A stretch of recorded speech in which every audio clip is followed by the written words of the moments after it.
Mahkamah Agung saja, tidak lagi di bawah Menteri Hukum dan HAM atau Menteri Kehakiman. Nah, itu seperti itu. Jadi sekarang itu bersaing Pak Tata, yang mampu, yang bisa, yang punya potensi ya silahkan gitu. Nah kebetulan alhamdulillah saya bisa masuk memenuhi persyaratan sebagai pimpinan tinggi Mahkamah Agung. Gitu. Jadi saya dari mulai awal itu dari sisi administratif kita kan di situ kita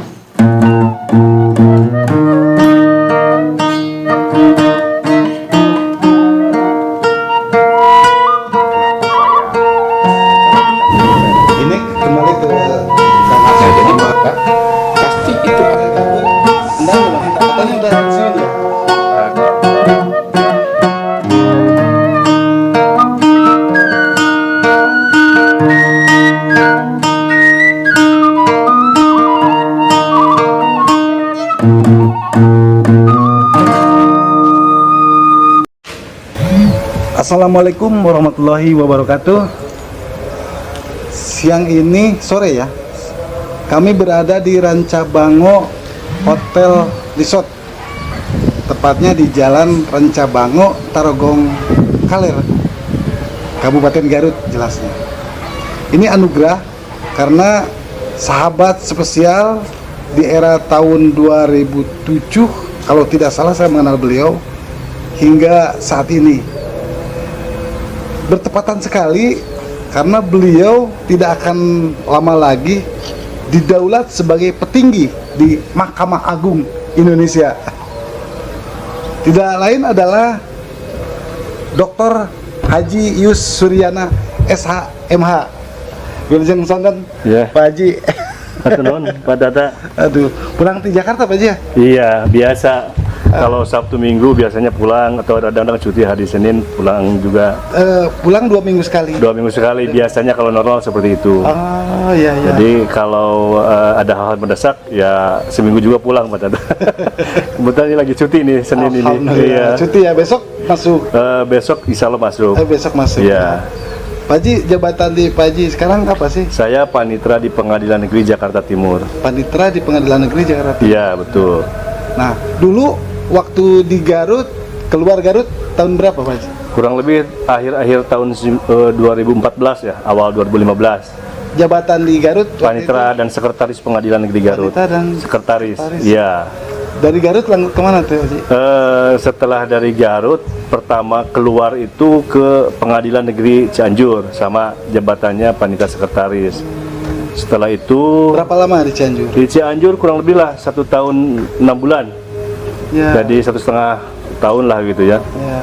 Jadi dari situ saya pindah lagi awal 2017 mungkin ya ke Pengadilan Negeri Tanjung Pinang di Kepulauan Riau. Wow. Provinsi Kepri lah. Tanah Melayu Pak Tata itu. Itu bahasa loh. Iya. Itu berapa lama Pak Haji? Di situ cuma 6 bulan saya kebetulan. 6 bulan. 6 bulan. Jadi saya biasanya 1 tahun lebih di situ 6 bulan. Ya kan kita atas perintah pimpinan kan. Kalau sudah waktunya pindah ya pindah gitu. Walaupun pendapat saya baru 6 bulan itu baru beberapa saat. Dengan jabatan yang sama. Dengan ya? jabatan yang sama. Dari sana? Dari sana saya ke Tanjung Karang, Lampung. Ke Lampung. Iya, itu kurang lebih 18 bulan mungkin ya. Sampai awal-awal tahun 2019 ya. Di Lampung.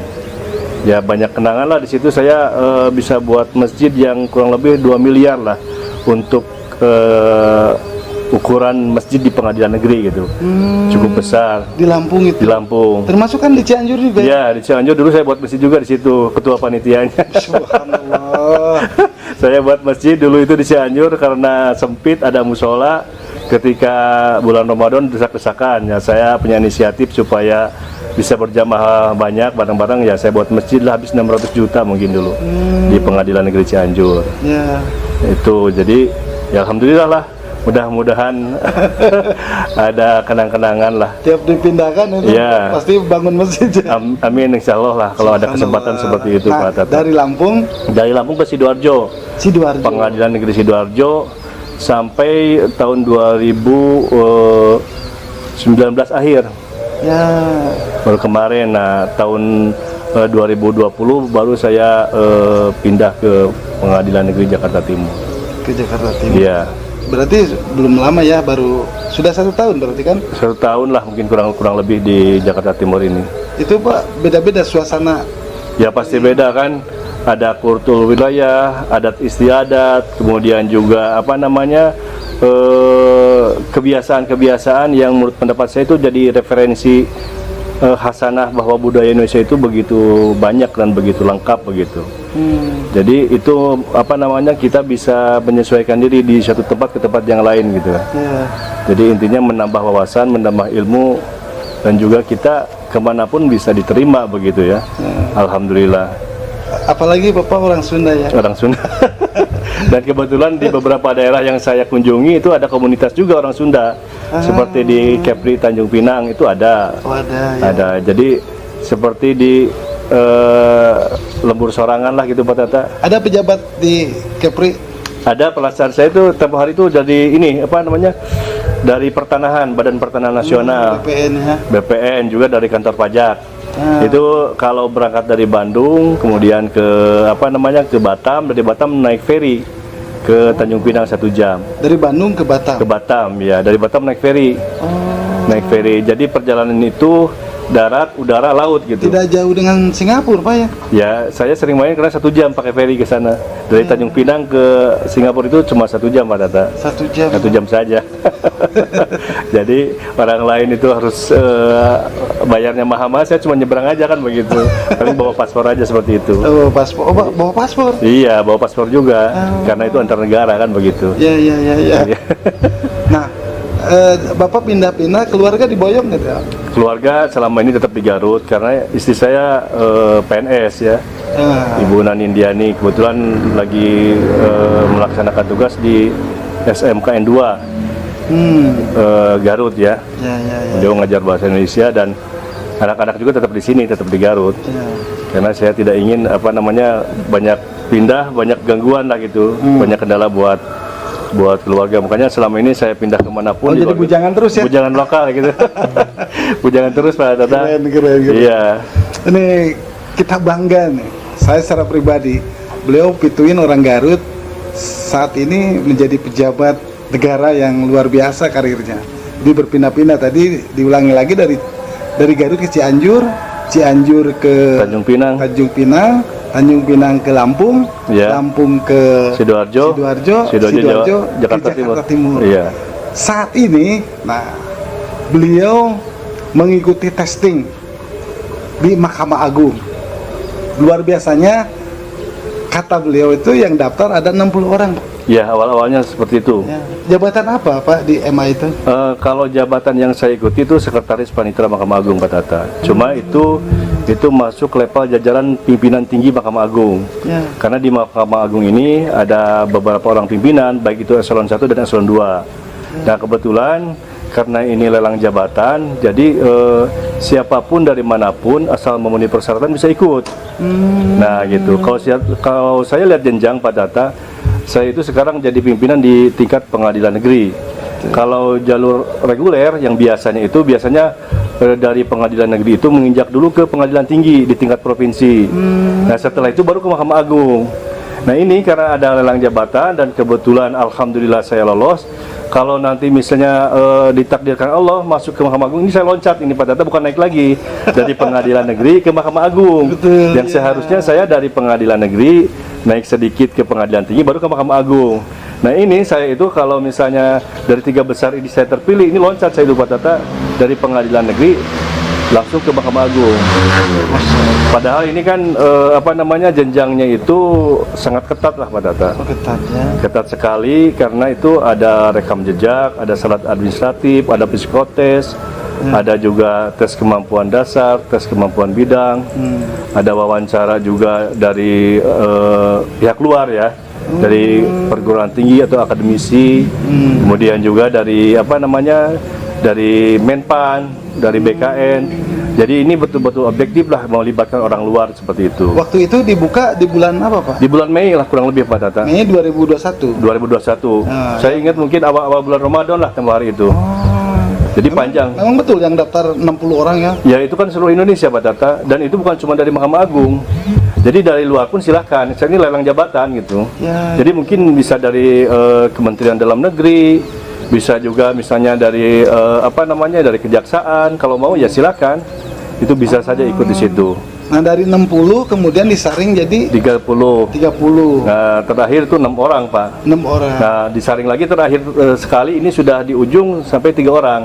Siapa saja Pak yang 3 orang? 3 orang itu setahu saya itu pertama dari Pengadilan Tinggi Banjarmasin, yang kedua dari Pengadilan Tinggi Bengkulu, dan ketiga saya dari Pengadilan Negeri.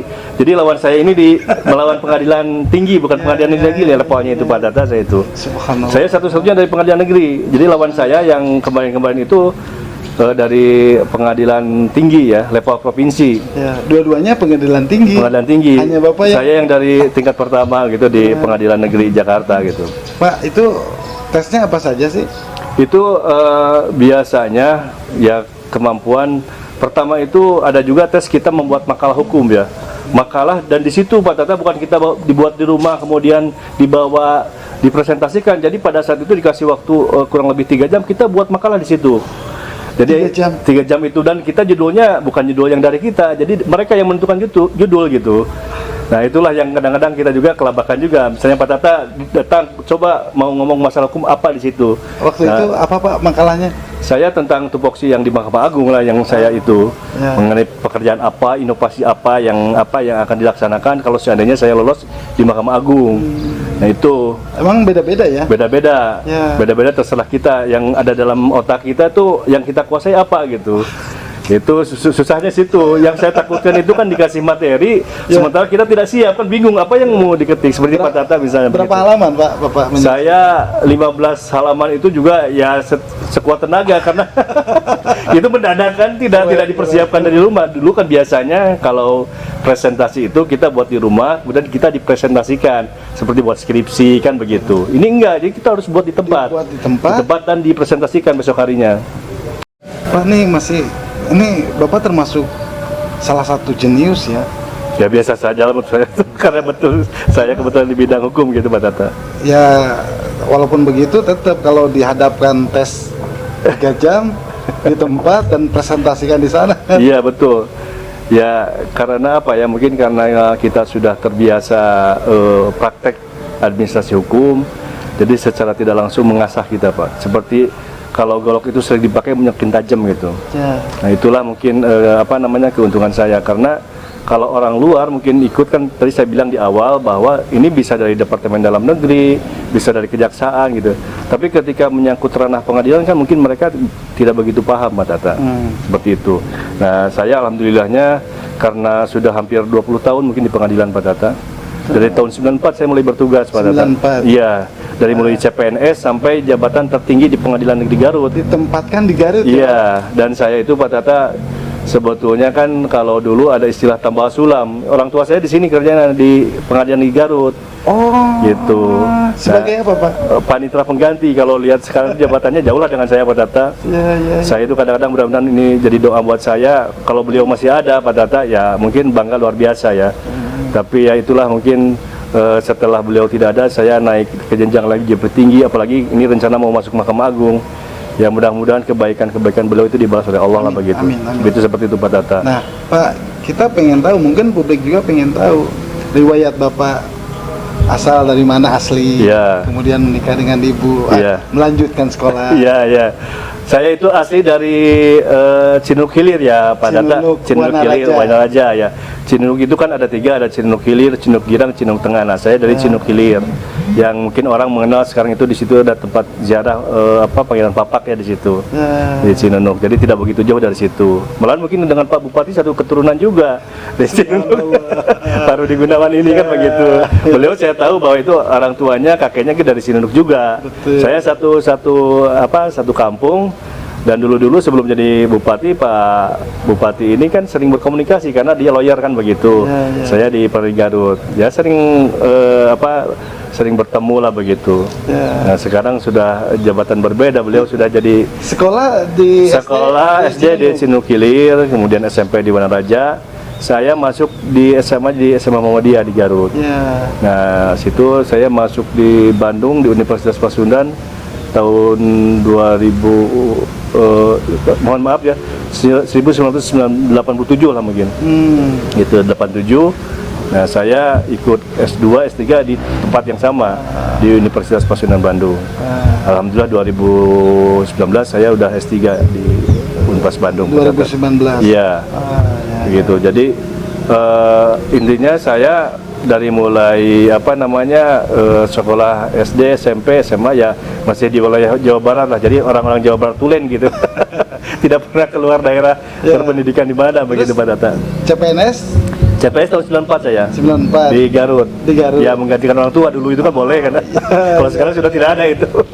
Dulu sebelum reformasi masih dimungkinkan Pak Data. 94 langsung ditempatkan di berikut CPNS-nya sampai saya naik panitera pengganti, naik jadi wakil panitera.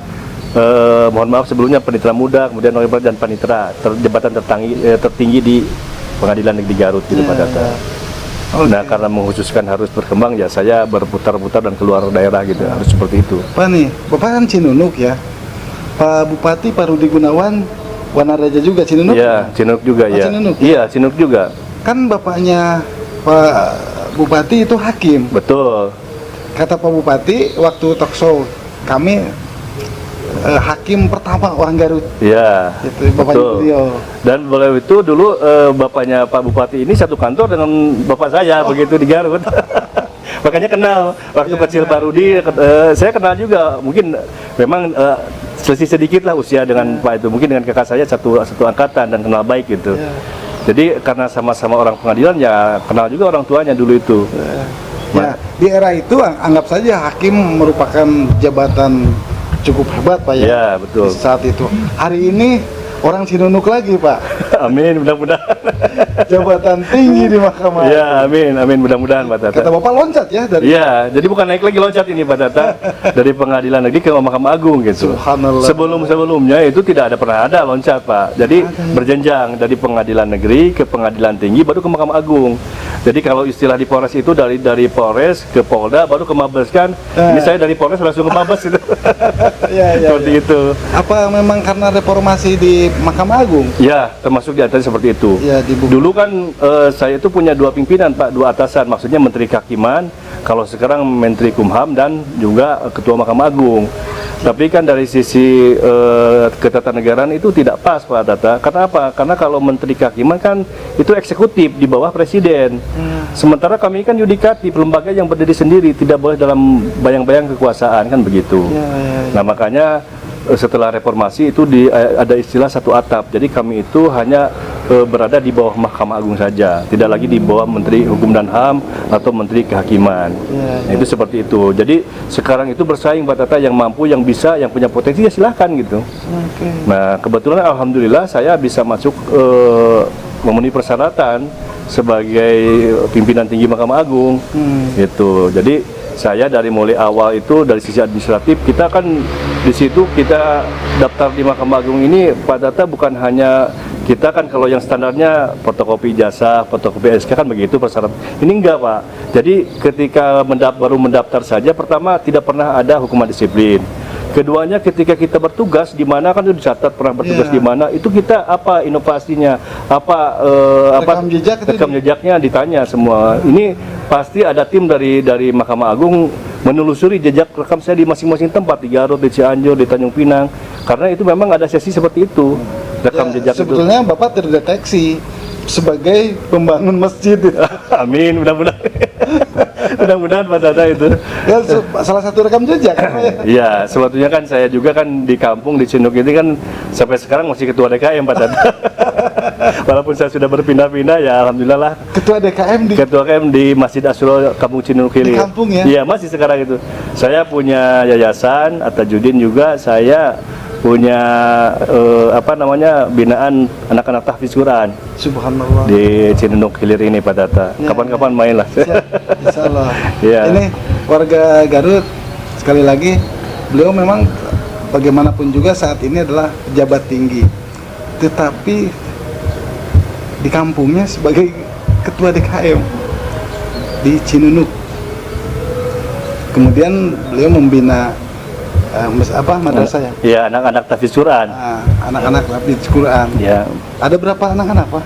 Sekarang itu yang baru terdaftar baru 35 orang, Pak. Itu baru mungkin saya baru 7 bulan lah. Tapi alhamdulillah sudah ada yang hafal 2 juz, 3 juz gitu. Sudah mulai kelihatan lah. Saya alhamdulillah walaupun misalnya tidak 30 juz, tapi anak-anak kan sudah melebihi kita. Kita cuma berapa surat juga udah banyak lupa aja begitu, Pak Tata. Alhamdulillah. Saya kalau pulang ke Garut pasti menyempatkan diri pulang meninjau di Kampung Cinunuk Hilir itu. Pak, orang tua masih ada ya? Udah meninggal dua-duanya, Pak Tata. Dua-duanya. Iya, jadi dari mertua masih ada, ibu mertua masih ada satu, kalau bapak mertua sudah meninggal juga. Putra Bapak ada berapa? Ada 3. Yang 2 udah kuliah, yang 1 masih SMA. Jadi itu bagian menjaga istri saya sekarang itu di Garut ini kan begitu. Karena istri saya itu pengajar, ya mudah-mudahan tidak susah untuk mengajar buat anak-anak kan begitu. Ada nggak Pak anak-anak yang tertarik dengan karir ayahnya gitu? Sepertinya sekarang kan mulai anak saya yang perempuan yang paling besar masuk ke Fakultas Hukum. Juga ya, saya tidak pernah mengarahkan dan tidak pernah memaksa anak-anak, Pak Tata ya. Kalau misalnya dia mau mengambil bidang lain ya silahkan. Cuma yang saya pesankan jangan lupa sholat, kemudian juga ya harus sungguh-sungguh bergerak di bidang apapun, sekolah dimanapun ya tetap kita harus betul-betul ditekuni dengan baik lah begitu. Seperti itu, Pak Tata. Luar biasa. ini warga Garut ya. Kalau warga Garut berteman dengan Pak Yus, Pak Haji ini di Facebook tuh terutama tidak pernah ada status yang galau, frontal, selalu teduh gitu ya. Amin, Saya Pak selalu Tata. membaca Pak. Amin, Pak Tata. Aduh. Emang basic Bapak ya dari dulu seperti itu, Pak? Saya sebetulnya kan punya konten juga dengan Kang Destrayana nih. Kang Destrayana ini kan pelukis Garut, ini perupa Garut. Betul. Jadi saya punya konten Mata Hati. Jadi saya ingin mengungkapkan pemikiran saya ataupun misalnya pemikiran orang tapi sependapat dengan pemikiran saya ambil, saya upload di Facebook dan sebagainya. Dan kadang-kadang juga kata-kata saya sendiri begitu. Dari berbagai macam pengalaman, dan itu ternyata banyak sekali hikmah-hikmah yang luar biasa gitu. Terakhir saya di Facebook itu saya mengupload mengenai mempersiapkan umur yang kedua, Pak Tata. Mempersiapkan umur yang kedua. Iya, jadi maksudnya saya ingat kata-kata Buya Hamka. Jadi kalau kita itu upayakan bermanfaat untuk orang lain dan buat kenang-kenangan buat masyarakat, buat warga. Jangan terlalu luas ya, lingkungan kita sendiri saja. Datang tadi buat masjid akan dikenang orang, walaupun kita sudah meninggal itu akan tetap disebut-sebut nama kita, itulah umur yang kedua. Itu kata Buya Hamka seperti itu, Pak Tata. Jadi kan kita ini mencontoh seperti Nabi Muhammad kan sudah ratusan ribuan tahun yang lalu kan masih tetap dibicarakan, didoakan dan sebagainya. Mudah-mudahan gitu. Ini saya kontribusi kecil-kecilan di kampung, ada tahfiz Quran, kita buat masjid, Pak Tata. Ya itulah, kita mempersiapkan umur yang kedua kan begitu kan. Jadi tetap dikenang walaupun kita sudah tidak ada, gitulah intinya, Pak Tata. Pak, basic agama Bapak, pendidikan agama maksudnya di pesantren? Saya sebetulnya, Pak Tata, kalau dari semenjak kecil ya saya itu rumah kan dekat ke masjid, mungkin tidak sampai 5 menit, Pak. Jadi kalau saat-saat kecil saya itu kalau tidur itu dengan teman-teman sebaya itu di masjid pakai sarung begitu. Dan orang tua tidak pernah nyari begitu. Jadi di situ juga ada kumpulan remaja masjid, saya ikut jadi ketua remaja masjid, ikut pengajian dan sebagainya. Itulah pengalaman.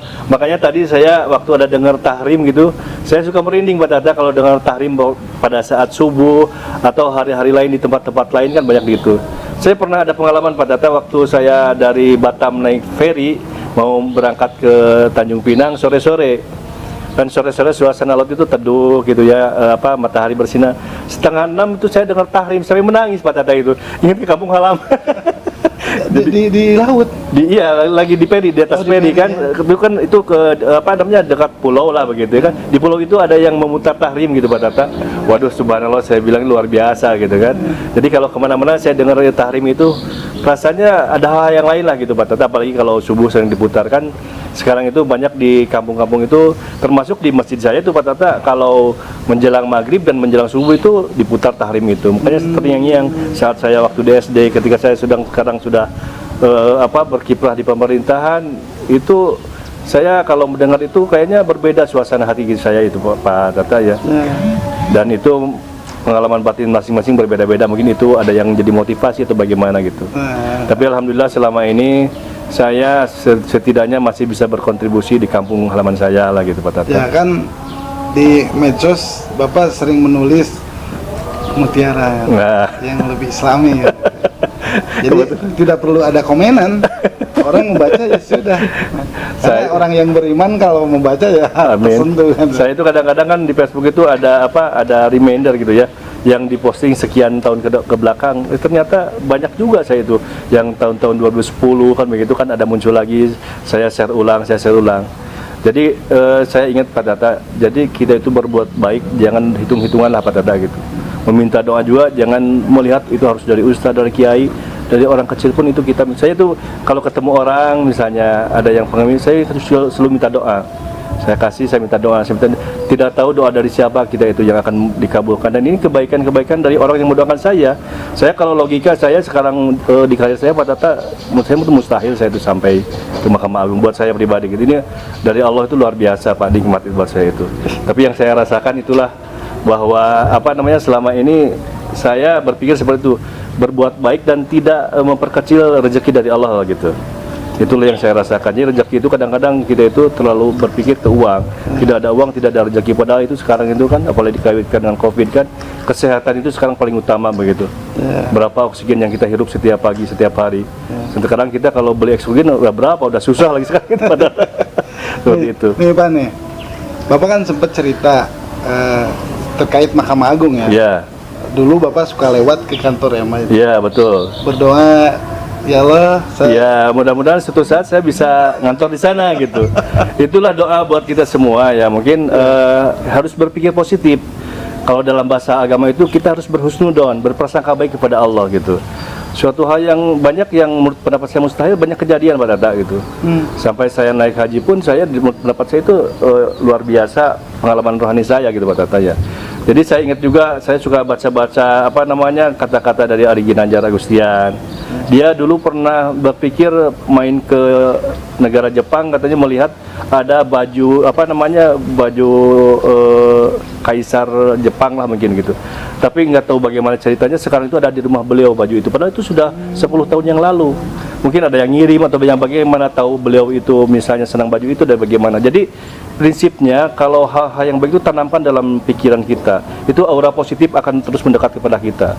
Makanya kalau di dalam zikir, dalam sholat itu ungkapan terus diulang-ulang gitu. Jadi kalau kita baca doa itu diulang-ulang itu lebih bagus. Bukan jadi misalnya bosan dan bagaimana. Makanya saya suka begitu mengajarkan kepada anak-anak saya, harus berpikir positif, harus tetap kita itu banyak berdoa. Itulah kunci saya itu Pak Tata ya. Saya terus terang ya itu mukjizat Pak Tata. Sebetulnya banyak cerita-cerita pribadi di kehidupan saya, tapi inilah yang saya tafakuri gitu. Dan kita itu jangan berhenti berbuat baik, jangan berhenti. Kita itu semua pendosa lah, karena ditutupi aja aib-aib kita oleh Allah. Nah itulah yang harus kita yakini, bahwa Allah kita banyak dosa tapi Allah maha pengampun, maha kasih sayang. Itulah. Kalau kita meminta maaf, manusia pendosa ya. Iya, setiap manusia pendosa. Coba kita ini Pak Tata. Kalau kita misalnya tafakuri, ada yang merasa hebat, nggak ada pendosa. Kenapa kita disebut baik? Karena Allah menutupi aib-aib kita. Itu aja Pak Tata selama ini. Itu yang saya rasakan. Jadi kita juga sholat belum khusyuk, kita juga beribadah belum baik kan gitu Pak Tata. Banyak hal-hal yang menurut pendapat saya kita itu sudah terlanjur lah, sudah sangat banyak hal-hal yang menurut pendapat kita yang seharusnya kita banyak bersyukur kepada Allah gitu Pak Tata. Jadi yang di lingkungan pengadilan Jakarta Timur ya, membangun masjid kembali atau memang sudah ada masjid? Kebetulan sudah ada masjid, tinggal saya memakmurkan aja kalau sudah ada masjid. Saya kalau masuk ke Mahkamah Agung bagus juga tuh masjidnya di Mahkamah Agung. Tempo hari pernah saya lihat juga diundang Ustadz Abdul Somad di sana, saya senang juga lah gitu. Karena walaupun bagaimana kehidupan kita ini Pak Tata, jangan harus ada, bukan menyisihkan ya. Kita itu harus harus meluangkan waktu, bukan mencari waktu luang itu berbuat baik ini Pak Tata. Luangkan waktu lah gitu. Kalau mencari waktu luang kapanpun tidak akan pernah ketemu gitu. Jadi luangkanlah waktu. Jadi insya Allah lah akan ada kesempatan kita itu berbuat baik. Kalau hanya mencari waktu luang kapanpun ya kita banyak kesibukan, dan tahu-tahu kita sudah endingan hidup kita ini nggak tahu. Ini banyak filosof. Pak nih, dari berbagai tugas di beberapa daerah, Iya. ada yang begitu terngiang pengalaman menarik dari sisi spiritual atau kehidupan. Ya sebetulnya kan masing-masing daerah ada ciri khas masing-masing Pak Tata, baik budaya, agama, kemudian juga karakter kan begitu. Kalau Imam Syafi'i bilang kalau mau mencari jati diri hidup, banyaklah bersafar. Bersafar itu keluar pergi ke suatu daerah. Nah di situ banyak ilmu, banyak saudara, banyak kenalan, kemudian juga memperkaya hasanah ilmu Pak. Jadi yang tadinya tidak tahu karakter orang Melayu, saya jadi tahu gitu Pak. Dan kita itu kan istilahnya dalam beragama pun kan sama. Jadi setiap daerah itu ada kekhasan masing-masing gitu. Jadi ketika saya misalnya pergi ke suatu masjid, ada kaitan dengan Hari Besar Islam, kadang-kadang ada hal yang unik gitu. Kayak di Melayu kan beda lagi tradisinya. Kemudian juga di Lampung beda lagi tradisinya. Nah itu yang saya rasakan, banyak manfaatnya lah Pak Tata begitu ya, banyak teman. Jadi sekarang itu kalau saya pindah di suatu tempat, saya tidak pernah melupakan dan tetap berkomunikasi dengan kantor yang pernah saya singgahi itu.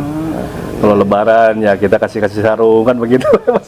Termasuk Garut juga banyak teman-teman Bapak ya? Masih ada Pak, masih ada yang sekarang masih Silakan Pak, sebutkan. Berkomunikasi ya. Salam silakan. Ya, terima kasih lah. Mungkin selama ini ada Pak Asep di bagian perdata, ada Pak Juju di bagian jurusita ya, dan yang lain-lainnya banyak lah. Tokoh-tokoh Garut juga Pak? Tokoh-tokoh Garut juga banyak lah, Pak Rudi, Pak Helmi, itu tokoh-tokoh Garut semua. Termasuk pemilik ini ya? Iya. Pak Deden Rohim, alhamdulillah kenal juga dulu. Saya sebetulnya masih berkomunikasi walaupun japri lah. Dengan Pak Tata walaupun lama nggak ketemu, ya secara tidak langsung kita masih nyambung begitu. Banyak tokoh-tokoh di Garut ini. Malahan saya ingat sekarang itu saya masih berkomunikasi dengan Pak Untung, Wakil Jaksa Agung. Iya. Dulu kan pernah kejari di sini. Betul. Nah, saya karena menjalin komunikasi masih telepon-telepon, masih WA gitu. Alhamdulillah Pak Tata, saya tidak menggunakan tali silaturahmi. Saya kan ikut mendukung juga komunitas Subuh Akbar kan gitu. Iya. Di Masjid Agung saya ikut juga kontribusi di situ. Salah satu pengurus almarhum kan, Rahman. Ya, betul di situ pernah. Kebetulan itu kan Papa Pusen itu kan masih saudara dengan saya yang di Subuh Akbar itu. Iya. Nah, alhamdulillah lah banyak berkolaborasi gitu, banyak bertemu, banyak bersilaturahmi. Oke. Saya banyak sekali lah kalau dihitung ini. Pak Haji nih, dari pengalaman Pak Haji di bagian hukumnya, apalagi di pengadilan, ada pengalaman khusus nggak terkait persidangan? Ada Pak Tata.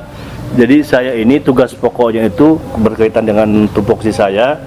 Biasanya bergerak di bidang sekitar pada umumnya itu saya kan bergerak di bidang administrasi Pak Tata ya. Dari mulai perkara itu masuk, diproses, diputus dan sebagainya. Jadi kalau berbicara hakim itu kan hakim itu hanya memutus saja, ketok palu saja. Setelah itu bagaimana memberitahukan kepada pihak kejaksaan, ke polisi, ke pengacara, ke pihak rutan, itu bagian tugas saya itu. Jadi panitia itu di situ. Nah, diantaranya saya itu tugas pokoknya melaksanakan eksekusi dalam perkara perdata Pak Tata. Karena kalau perkara pidana kan itu jaksa yang mengeksekusi, eksekutornya. Kalau dalam perkara perdata yang sengketa tanah, sengketa waris dan segala itu kan pengadilan. Nah, saya selama ini Pak Tata ya banyak pengalaman yang menarik buat saya. Ada orang yang bersengketa antara paman dan ponakan, antara sengketa bapak dan anaknya dalam perkara perdata. Saya damaikan Pak. Kalau sudah berpuluh-puluh tahun dia tidak baik, hubungannya jadi renggang, saya rekatkan. Kalau saya bilang kalau urusan dunia itu dibatasi sampai meninggal, tapi urusan ini kan sampai akhirat, saya bilang begitu. Akhirnya dia mau berdamai Pak Tata begitu. Berdamai ya? Iya, makanya itulah yang menurut pendapat saya itu hal-hal yang berkesan lah buat saya gitu. Ada yang sudah bertahun-tahun tidak bertegur sapa, bermusuhan Pak Tata. Nah ini karena masih banyak yang perkara perdata ini, jangankan ya seperti di Garut tempo hari kan ada orang tua digugat anaknya kan begitu. Betul. Ini saya banyak alami di berbagai daerah itu seperti itu. Cuma saya dimediasikan, dimusyawarahkan, dipertemukan. Udahlah kita saling memaafkan. kalau masalah dunia itu kan istilahnya hanya sementara, kita bisa berbuat baik bagaimana supaya ini jadi solusi terbaik buat semua kan begitu. Nah itulah. Bapak itu berusaha untuk itu ya. Iya, tapi kalau misalnya tidak tercapai ya hukum kita jalankan, Pak. Beberapa bulan yang lalu saya masuk TV itu eksekusi di Jakarta 32 rumah kan. Saya nonton. Ada di TV One kan begitu benar. Itu karena tugas. Ya saya sebelum ke apa istilahnya eksekusi paksa ya kita damaikan dulu lah Pak Tata. Itu banyak yang berhasil Pak Tata. Banyak yang berhasil karena bahwa tidak terekspos ya keberhasilan. Tidak terekspos, dan itu menjadi ibadah kan Pak Tata. Orang bermusuhan kita damaikan itu ibadah Pak Tata. Saya selama ini seperti itu, tidak mentang-mentang saya dari pengadilan eksekutor dalam perkara perdata kemudian langsung eksekusi begitu saja. Itu ada apa kewenangan ada di tangan saya coba panggil duduk bersama. Itu sebetulnya dalam hukum sudah tidak ada lagi acara itu Pak Tata. Tidak ada lagi hukum acara bahwa kami harus mempertemukan para pihak yang mau dieksekusi, tidak ada. Itu inisiatif pribadi saya aja Pak. Sekalipun sudah diputuskan. Iya, jadi walaupun sudah diputuskan, sudah berkekuatan hukum tetap, kami tetap panggil, coba panggil aja lah, kita upayakan berdamai gitu, seperti itu. Itulah Pak Tata, supaya kita itu bernilai ibadah gitu Pak Tata. Apakah tidak melanggar etika hukum Pak? Enggak, justru itu diapresiasi Pak Tata. Diapresiasi, tapi walaupun saya tidak melaksanakan itu tidak menjadi kesalahan, itu karena sudah ada putusan berkekuatan hukum tetap, sudah inkrah lah bahasa hukumnya seperti itu Pak Tata ya. Tapi saya waktu di Garut pun seperti itu, ada kejadian di Cikajang di mana kita panggil, ada masyarakat yang bersengketa panggil, kita damaikan lagi. Walaupun sesi itu tidak ada dalam hukum acara gitu Pak Tata. Ini kalau panitera seluruh Indonesia seperti Bapak asik ya. Amin lah, mudah-mudahan saja lah masih ada hal yang memikirkan yang terbaik lah gitu Pak Tata. Nah, menarik lagi Pak nih. Bapak kan saat ini hanya membidangi satu kantor. Iya. Di panitera pengadilan Jakarta Timur. Satu unit saja gitu. Unit. Iya. Kalau nanti di Mahkamah Agung seluruh Indonesia. Seluruh Indonesia Pak Tata tanggung jawabnya itu kan. Se-Indonesia ya Pak. Iya. Nah, sebelum menunggu Bapak dilantik nih, mumpung bebas saya bertanya. Iya. Ada pengalaman nggak? Bukan ada pengalaman.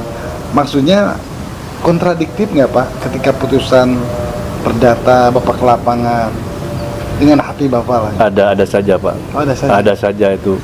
Antara apa namanya antara tugas dan nurani ada saja Pak.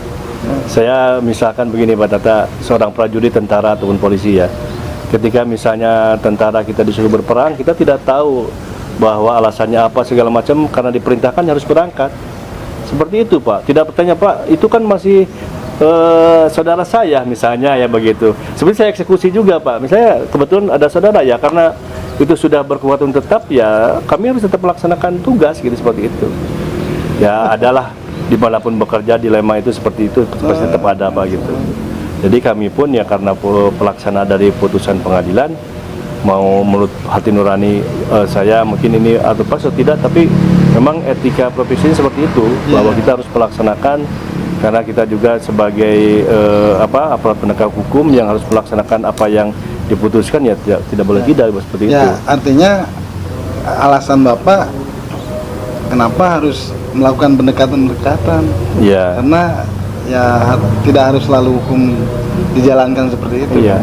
Karena ada istilah restoratif justice gitu. Jadi semuanya tidak melulu diselesaikan oleh hukum Pak Tata, tapi dengan cara-cara musyawarah, dengan cara-cara kalau bahasa agama mata bayun lah mungkin Pak Tata ya. Walaupun saya bilang tadi itu tidak ada lagi hukum acara seperti itu. Ketika mau dieksekusi saya masih memanggil orang, itu sudah tidak ada hukum acaranya. Tapi tidak dipersalahkan juga kalau itu untuk kebaikan. Tapi kalau sudah satu kali, dua kali dipanggil tetap tidak mengindahkan ya apa boleh buat. Kita sudah berupaya semaksimal mungkin Pak Tata ya untuk berbuat yang terbaik begitu. Di Jakarta Timur sudah berapa kali mengeksekusi Pak? Saya sekarang itu karena COVID ya, jadi sangat selektif. Mungkin baru 3 atau 4 kali Pak. Cuma ya kualitasnya lumayan Pak. Di sana itu kalau eksekusi itu Pak Tata, pengalaman saya ada dari suku Batak, suku Ambon. Kan itu lain ceritanya Pak, kayak seperti itu. Tapi karena kita tugas Pak, ya tidak ada kata lain ya. Kalau dibongkar ya bongkar lah. Kemarin saya membongkar rumah permanen di pusat kota Pak, coba 32 rumah. Ya apa boleh buat karena mediasi tidak berhasil. Upaya yang saya harapkan bisa bertemu ya tidak bisa, apa boleh buat. Kalau sudah seperti itu ya kita laksanakan eksekusi paksa gitu. Kerap berhadapan dengan perlawanan-perlawanan, Pak? Ada sering lah Pak Tata. Oh, sering. Sering Pak Tata gitu. Ah. Ya itu sudah, yang saya bilang sudah tugas, sudah resiko jabatan gitu. Cuma kalau nanti di Mahkamah Agung tidak lagi berhadapan langsung dengan masyarakat. jadi apa namanya sudah beda tupoksinya. Kalau sekarang siapapun yang bekerja di pengadilan negeri, kemudian sudah diputuskan, sudah berkekuatan tetap, ya eksekusi paksa pada gitu. Pak, masa di Garut, masa SMA atau masa kuliah, atau masa Bapak sudah bekerja, ada teman dekat? Siapa teman Bapak dekat Bapak? Saya di Garut ini kan banyak komunitas. Saya dulu waktu pertama banyak bergaul dengan kalangan apa namanya LSM, Ormas itu kan tahun 2000 bukan 2000, tahun 99. Ya. Tahun 99 itu dulu kan pengadilan itu ketua Panwas ditunjuk ex officio itu dari pengadilan. Betul. Ya. Nah, makanya dulu saya kenal dengan Pak Junaid ya, Junaidin Basri ya. Itu ketua KPU sekarang, itu masih kenal dengan saya sekarang itu. Dulu masih siapa Pak? Pak Junaid. Ya, Pak Junaid nih, ketua KPU Garut. Mudah-mudahan sehat-sehat selalu lah begitu. Itu teman saya juga, banyak berkomunikasi. Kemudian dari pergerakan HMI juga ada Pak Imam, Pak Anton juga, itu teman-teman saya Pak Tata. Banyaklah dengan Pak Dokter Helmi juga sering kumpul-kumpul dan Ustadz Ahab segala macam. Dari rumah ke rumah dulu pengalaman banyak juga di Garut ini. Enggak, maksud saya itu teman curhat, teman dekat yang selama ini mungkin masa SMA kan punya sahabat dekat kan Pak? Ya, saya mungkin ada saja Pak Tata ya, cuma itu mungkin karena sudah lama saya jadi lupa juga. Ya. Malah sekarang itu banyak sering ngobrol itu dengan Kang Yana tuh yang pelukis itu kan begitu. Ya kita berbagi ilmu saja lah. Saya itu banyak bergaul di Garut ini, walaupun sekarang saya sudah keluar beberapa tahun, mungkin sekitar kurang lebih 7 tahun. Tapi ada beberapa yang masih berkomunikasi lah begitu ya Pak Tata ya. Ya termasuk Pak Tata sendiri kan bertahun tidak ketemu kan, ketika bertemu masih nyambung lah begitu ya. Pak, Bapak melihat Garut seperti apa saat ini? Saya kira alhamdulillah banyak perkembangan ya. Saya melihat karena saya sering pulang pergi keluar Garut ya, banyak sekarang itu secara fisik fasilitas jalan raya ya gitu. Saya lihat di Kadungora juga ada, yang mau ke arah Cipanas juga ada dan sebagainya. Itu menurut pendapat saya itu sudah sangat-sangat luar biasa.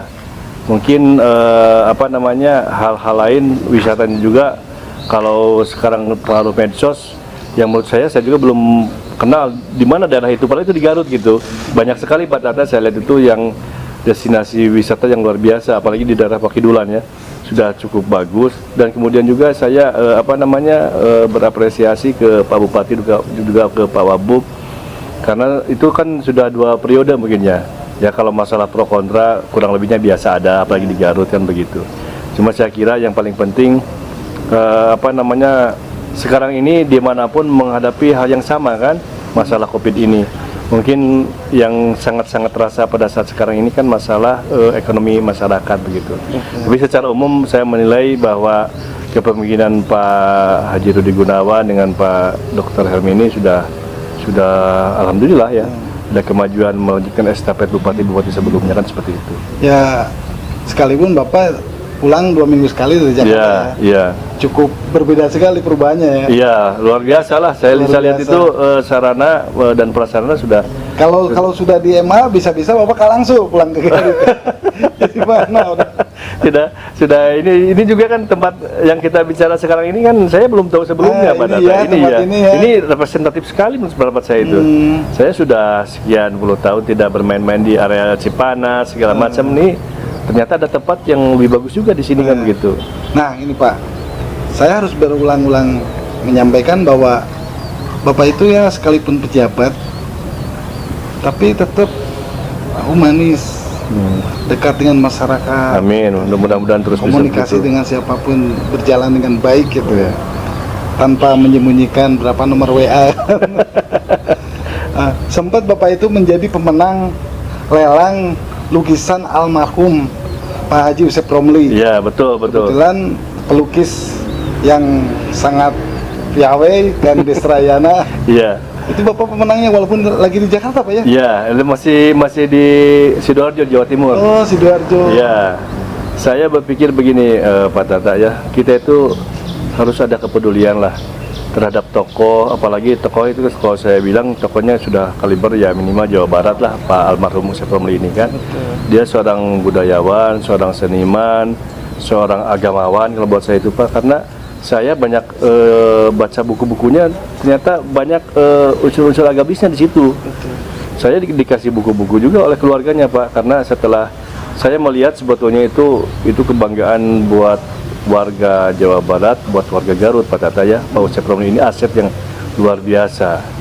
Nah, ketika dibuka lelang itu dan uangnya itu diberikan kepada keluarganya, saya pikir tempo hari itu mungkin orang Garut antusias begitu. Saya kan dari Jawa Timur kan gitu Pak Tata ya. Ternyata kontak-kontak ya saya ikut aja gitu. Ternyata saya jadi pemenangnya. Saya apresiasi Pak, sekecil apapun, saya tidak kenal dengan Pak Yusef Romli, tapi saya tahu karya-karyanya, tahu tulisan-tulisannya. Nah, itu yang pendapat saya harus menghargai lah. Kita tidak dibatasi bahwa itu teman kita atau apa, tapi kalau hal yang baik kita harus apresiasi Pak. Apalagi ini kan orang Garut, seharusnya ya mohon maaf Pemda juga mengapresiasi gitu. Untuk sekaliber beliau, kemudian almarhum ya ada perhatian khusus lah begitu. Makanya budayawan, kiai. Iya, dia itu kan kiai, dia pernah aktif juga di NU kan gitu.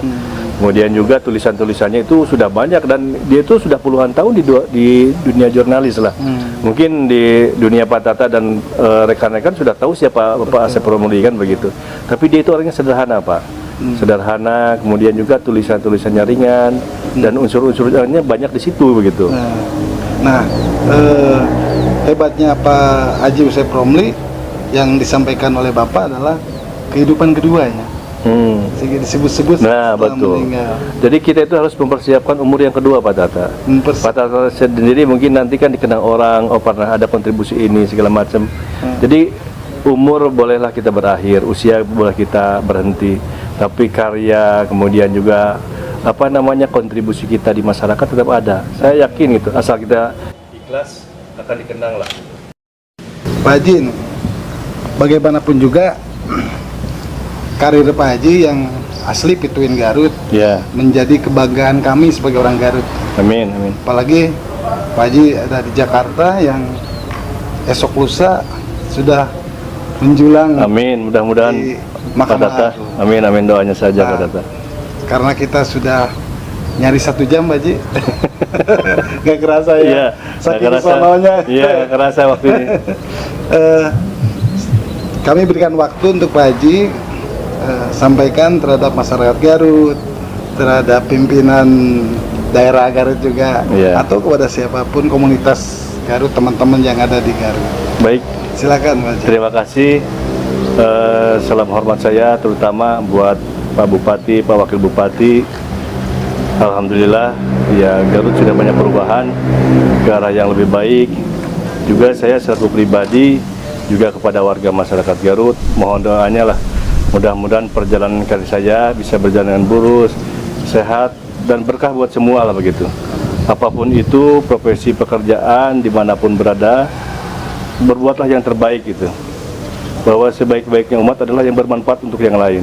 Saya ingin bahwa keberadaan saya baik itu sebagai warga Garut ataupun sebagai pejabat di Mahkamah Agung misalnya, mudah-mudahan ditakdirkan Allah saya membawa perubahan ke arah yang lebih baik. Itu saja mungkin dari saya. Mudah-mudahan warga masyarakat Garut sehat-sehat semua lah begitu ya. Covid ini dimanapun ada, tapi kita harus tetap berdoa dan yakin bahwa ini jalan terbaik buat kita, dan mudah-mudahan warga Garut selamat dan kemudian segera bisa pulih kembali. Mungkin itu saja Pak Tata dari saya. Terima kasih Pak Haji. Warga Garut itulah perbincangan kami, saya dan Pak Haji Yus Suryana SHMH. Beliau sekarang saat ini menjabat Panitera Pengadilan Negeri Jakarta Timur. Betul. Kita Pak Haji sedang libur. Kita di sini berada di Rancabango Hotel and Resort. Punya Pak Haji Deden Rahim ya. Alhamdulillah sejuk asri gitu. Segar Pak Tata ya. Asli. Nah buat teman-teman ini rekom, siapapun Anda dan dimanapun berada, datanglah liburan ke Rancabango Hotel dan resort ini. Terima kasih warga Garut sudah menyimak perbincangan kami. Wassalamualaikum warahmatullahi wabarakatuh.